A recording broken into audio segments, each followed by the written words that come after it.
మీకు రాజశేఖర్ రెడ్డి అంటే ఇష్టం, రైట్? అవును. అందుకే పంచికట్టు కట్టుకున్నారా? ఒకసారి మీరు ఇక్కడికి వస్తారు. 100% నేనే చెప్తున్నాను. 100% ఆయన కొరకే కట్టుకున్నా, ఆయన కొరకే అసెంబ్లీలో వేసుకొని పోయాను. నేనే చెప్తున్నా కదా, నాకు ఇష్టం. ఇప్పుడు నేను బీజేపీలో జాయిన్ అయ్యేటప్పుడు రాజశేఖర్ రెడ్డి గారి ఫోటో నేను ఇంట్లో ఉంది తీయను అని చెప్పినాం. దానికి దీనికి ఏం సంబంధం అన్నారు. ఇప్పుడు మోడీ గారు నచ్చారు, ఆయన పక్కన మోడీ గారి ఫోటో కూడా ఉంది. రేపు పొద్దున అట్లా మనిషిని. ఇప్పుడు మీ గుండెల్లో ఉన్నది మోదీనా రాజశేఖర్ రెడ్డా? అట్లా అనుకుంటే ఎన్టీ రామారావు ఉంటాడు. Okay, is the best CM అన్న. 10 మందికి మంచి జరగడానికి, అభిమానించడానికి, ఓన్ చేసుకోవడానికి డిఫరెంట్ రీజన్స్ ఉంటాయి. 10 మందికి సమాజం కోసం మంచోడు ఎవరు, బెస్ట్ సీఎం ఎవరు అంటారు. నేను ఎన్టీ రామారావు అని చెప్తాను. నా ఏజ్ ఆఫ్ 14లో నేను గుర్తుంచుకున్నది చెప్తాను. ఓకే, కానీ మీ కారు మీద మోదీ పేరు కనిపిస్తుంది, నెంబర్ మీ మోదీ పేరులో రాసుకున్నారు. వస్త్రధారణ రాజశేఖర రెడ్డిని కనిపిస్తుంది. మీ చేతి పైన జాతీయ జెండా కనిపిస్తుంది, బీజేపీ గుర్తు కనిపిస్తుంది. నేను ఇండియన్ అని చెప్పడానికి నేను ఈ జెండా వేసుకున్నాము. నాకు జనగణమన వస్తుంది మొత్తము, వందే మాతరం మొత్తం వస్తుంది. నేను హనుమాన్ చాలీసా చదువుతాను. నేను బొట్టు పెట్టుకున్నా. నేను నా హిందూ ధర్మానికి నేను విలువిస్తా, కానీ ఎదుటోని ఆ ధర్మాన్ని కించపరచా. నేను అట్లా చేసేటోని కాదు.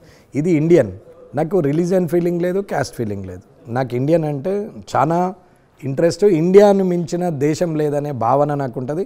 ఇంత ప్రైవసీ, ఏదైనా ఎంత ఎక్స్ట్రీమ్ అన్యాయం చేయు, ఇన్నే మంచిగా ఉంటుంది.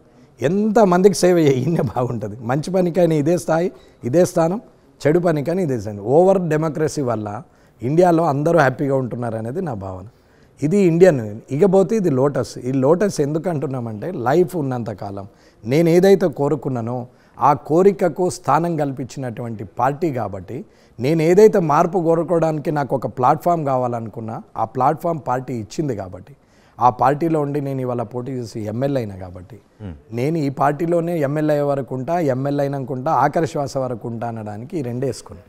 సో 2018 తర్వాత 2017లో వేసాను. 18 తర్వాత ఇది వేసాను. ఓకే, 2018 డిసెంబర్ తర్వాత 2019 జనవరిలో వేసిన తర్వాత కరోనా మొదలైంది. ఓకే, కరోనా గురించి కూడా కొన్ని క్వశ్చన్స్ అడగాలి. సో రాజశేఖర రెడ్డి అంటే ఎందుకు మీకు అంత ఇష్టం అన్న? ఆయన 10 మందికి సాయం చేయాలనే ఆలోచన ఉంటుంది. ఉన్నది అమ్ముకొని కూడా చేసినటువంటి వ్యక్తి. పగలు ప్రతీకారాలు, కక్ష సాధింపులు ఆయన అవన్నీ పట్టుకునేది కాదు. చాలా ప్లెజెంట్గా, ప్లీజింగ్ నేచర్తోనే వెళ్ళేవాడు. పాత కక్షలు ఉన్నా అవన్నీ వదిలేసిండు. చాలా ప్లెజెంట్గా ఉన్నాడు. చాలా సార్లు. ఒక్క క్వశ్చన్, రాజశేఖర రెడ్డికి ఉన్న పాత కక్ష ఏంటి? ఉండొచ్చు, అది రాయలసీమలో ఏమో కక్షలు అంటారు. నేను బాలకృష్ణ సినిమాలలో చూసినాం, నేనైతే డైరెక్ట్గా చూడలేదు. అంటారు, స్టోరీలు ఉన్నాయి, అప్పటి ఏవో అంటారు, ఏవో చెప్తారు. మన ఏజ్ చిన్నగా ఉన్నప్పుడే అన్నారు. ఇవాళ నేను 53 ఏళ్ళు ఉండొచ్చు. నేను పొలిటికల్ వచ్చినప్పుడు 28 ఏళ్ళు ఉన్నాను. అప్పుడు విన్నాం కథలుగా, చూసింది ఏమీ లేదు. కానీ ఆయనను దగ్గరగా నేను 2004 నుంచి 2009 ఆయన చనిపోయే ఒక్కరోజు ముందు వరకు నేను ఆయనతో చాలా ఇంటిమసీగా ఉన్నా, దగ్గరగా ఉన్నా. ఆయనను చూసి నేర్చుకునే చాలా ఉన్నాయి. ఈ ఎక్కువసేపు నిలబడడం కూడా ఆయన ద్వారానే అలవాటైంది. గంటలు కూడా ఓపికగా నిలబడే అలవాటు ఆయనతోనే అయింది. ఎవరికి తెలియని ఒక విషయం చెప్తారా రాజశేఖర రెడ్డి గురించి? మీకు మాత్రమే తెలిసింది, ఎవరికి తెలియదని నేనేందుకు? మీరు భార్యకు, ఆయన కొడుకు, ఆయన ఇంటోళ్ళకి తెలుస్తుంది కదా. అది అందరికీ తెలియకుండా నాకు చెప్పేంత సాన్నిధ్యం నాకు లేదు కదా. నేను ఓవరాల్గా చూసినటువంటి వ్యక్తులలో రాజశేఖర రెడ్డి గారు 10 మందికి సాయం చేస్తూ, నమ్మిన వ్యక్తులను లేపుకుంటూ ఆయన ఎదిగిండి తప్ప తొక్కుకుంటూ ఎదగలేడు అనేది నా వాదన. ఎవరికి నష్టం చేయాలని ఆలోచన చేసే వ్యక్తి కాదు. ఇప్పుడు నేనున్నాను, నేను 2004లోనే ఎమ్మెల్యే కావాలనుకున్నాను. నీకెందుకు, నేనున్నా కదా, ఏజ్ ఉంది కదా, నేనున్నా కదా అని అన్నాడు. సరే అన్నాం. 2009 వరకు వచ్చే లోపల నన్ను జిల్లా పరిషత్ చైర్మన్ చేసిండు.